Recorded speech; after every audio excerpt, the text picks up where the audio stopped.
Hello students, हम कर रहे थे आपका chapter work and energy. Last time हमने किया था पोटेंशियल एनर्जी के बारे में। आज का हमारा टॉपिक है potential energy of an object at a height. Potential energy object की कितनी होती है जब वो किसी हाइट पे हो।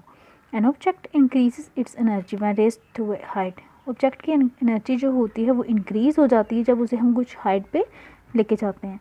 This is because work is done on it against gravity. क्योंकि यहाँ पे वर्क जो हो रहा है वो अगेंस्ट ग्रेविटी हो रही है। आप किसी चीज़ को किसी हाइट पे लेके जा रहे हो तो ग्रेविटी के अपोजिट एक्शन में लेके जा रहे हो। अर्थ को ऑब्जेक्ट को अपनी साइड खींचती है लेकिन आप अर्थ से दूर लेके जा रहे हो, ठीक है। While it is being raised, ठीक है, क्योंकि जब आप उसको हाइट पे लेके जाते हो तो it is against the gravity होती है। The energy present in such an object is the gravitation potential energy. उस टाइम पे जो एनर्जी प्रेजेंट होती है किसी ऑब्जेक्ट के अंदर वो ग्रेविटेशन पोटेंशियल एनर्जी होती है, ठीक है। जब भी आप अगेंस्ट ग्रेविटी किसी ऑब्जेक्ट को हाइट पे लेके जाते हो तो उस टाइम पे जो एनर्जी प्रेजेंट होती है ऑब्जेक्ट के अंदर उसे आप कहते हैं ग्रेविटेशन पोटेंशियल एनर्जी, ठीक है।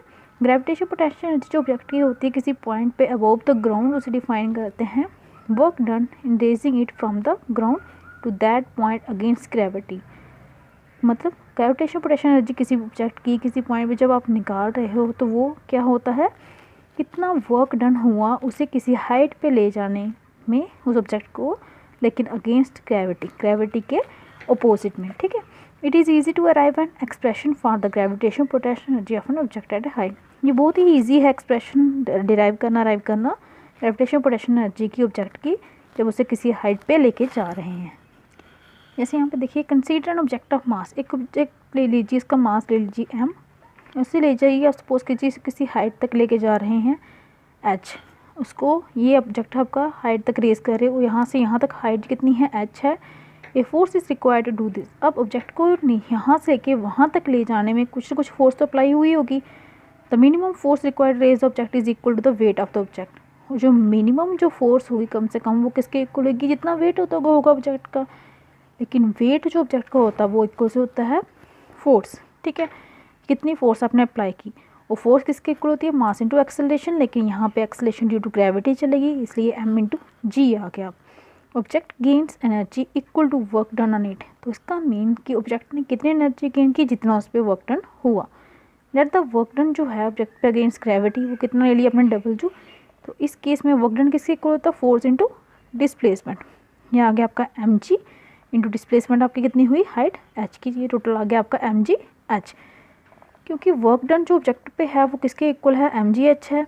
और एनर्जी किसके इक्वल होती है, mgh यूनिट वो गेन हुई है ऑब्जेक्ट से, क्योंकि आपने किया था कि एनर्जी इक्वल से वर्क डन होती है।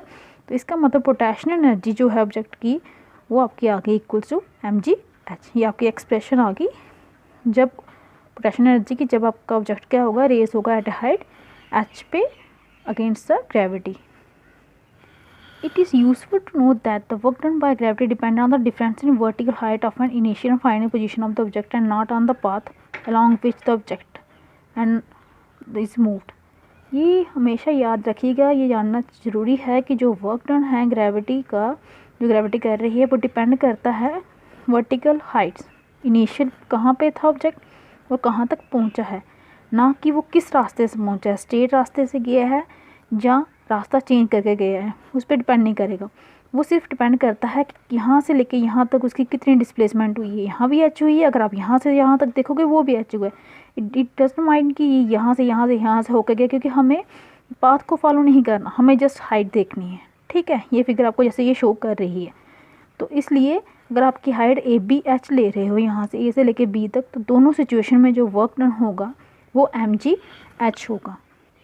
यहाँ पे एक और टॉपिक है कि are various energy forms interconvertible. क्या हम एनर्जी की फॉर्म्स को एक दूसरे में कन्वर्ट कर सकते हैं, ठीक है।